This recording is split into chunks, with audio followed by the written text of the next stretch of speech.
Hello everybody, my name is Ethan. Welcome back to some Go Battle League, where today we are going to be jumping in to the Great League. We got a very interesting meta team for you guys today. We got a team of Swampert on the lead, Diggersby on the lead with, why did I even say Swampert? I don't even know why I said Swampert.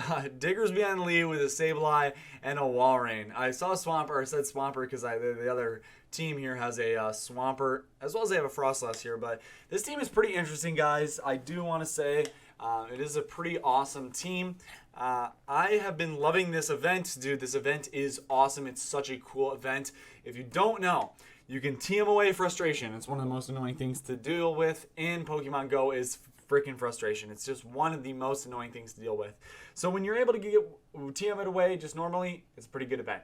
But on top of that, if you were to evolve any of the starters that have Blast Burn, Frenzy Plant, or Hydro Cannon, all of them will be getting their Community Day moves. So if that makes sense, like, for example, Swampert, if you were to evolve a Marshtomp into a Swampert right now during this event, you're going to be able to get Hydro Cannon when you evolve it. Now, the other thing that is really, really cool is Charizard. Because you don't only get Blast Burn, you also get Dragon Breath. So you get both Community Day moves. It is a very, very awesome thing. And if you don't have a Charmander, which, I mean, a lot of people are going to have a Charmander. They're all over the place this event. If you get a Rocket Radar, go for Arlo. I'm going to be making a video a little later on this week here about, or a couple days from now, about Shadow Charizard Double Legacy, because I just got done with a raid for Shadow Charizard. I got the Shadow Charmeleon or Charmander, and so I was able to get, Shadow Charizard with Dragon Breath and Blast Burn because you can TM away that frustration. So this first game was very interesting. Now, I didn't mention it to talk a little bit because we were talking about it, yeah, I'll jump into the battles now. We got a very decent lead here just because Diggersby is able to throw these fire punches. And you will see right here, fire punches freaking chunk Galvantula. That was almost 60% health there. A little less, probably 55, somewhere around there. And the only thing that he can hit me for is lunge. But, of course, energy ball on the Galvantula. Very interesting to see that. Galvantula has a bunch of different interesting moves. A little bit of lag there. We're all right, though. They're going to be able to go for another energy ball, or this time they're running energy ball lunge. So very interesting thing, no discharge for them. Fire punch is obviously going to be taking out the Galvantula. They bring in Pelipper, so Galvantula Pelipper, pretty interesting duo there. Now here's the question, guys. Should I have thrown 2 fire punches here or just the earthquake? I don't think I would have even made it to 2 fire punches. So I was thinking, just throw the earthquake because, this is a very good ending spot here for me. Going to be able to throw the icicle spear on the Nidoqueen. But yeah, that's my question. We even catch the poison fang. That's a very nice play right there for me. But yeah, my question, should I have thrown the earthquake there? I feel like the earthquake would have done, either way, it was a shielded move, but should I have thrown earthquake or fire punch? Stab versus double resisted, single resisted. That's the question, really. Man, Pelipper's Weather Ball's hurt. Now, the thing I want to say about this team is these Mons are so incredibly good that even though they aren't the perfect IV or CP, not excelled, nothing like that, they still do very, very, very well. So, for example, this is a Walrein that I didn't get to play the Walrein Community Day. So I had my friend, send me one over basically. And so I got unlucky with the IVs. But my Sableye is Best Buddy. It's a 98% IV Sableye. So I did Best Buddy. It's pretty cool. Of course, we're going to get a ton of lag here. That's all right. And of course, gotta be Jellicent with Bubble if we're going with Diggersby. If we were going with, Sableye lead or something else, that's weak to ghost moves like a Psychic type lead or something like that, of course they were going to be running Hex. But since, of course, we're running a ground type, they're going to be running Bubble.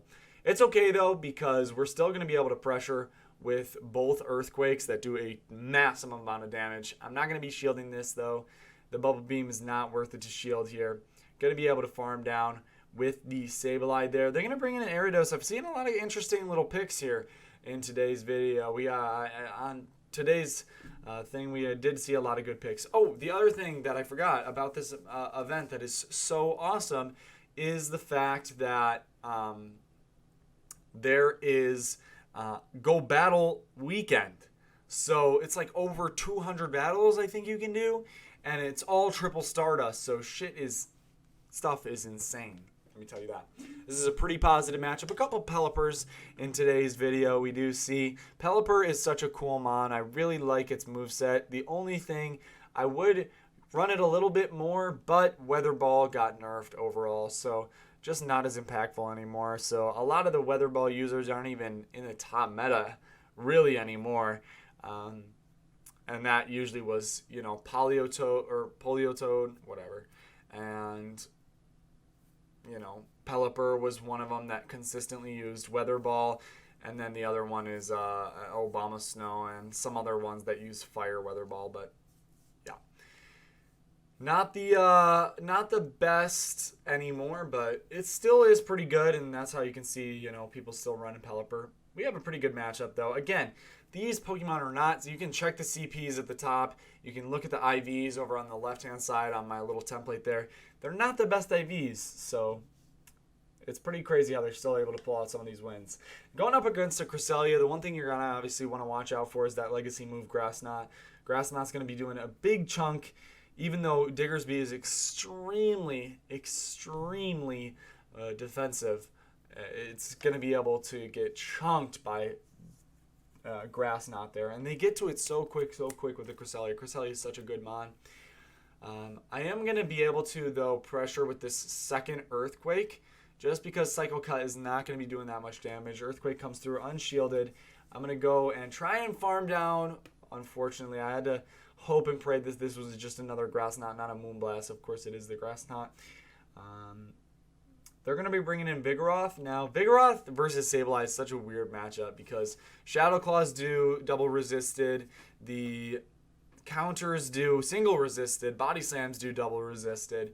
Everything's double freaking resisted. So you can see these things don't do that much.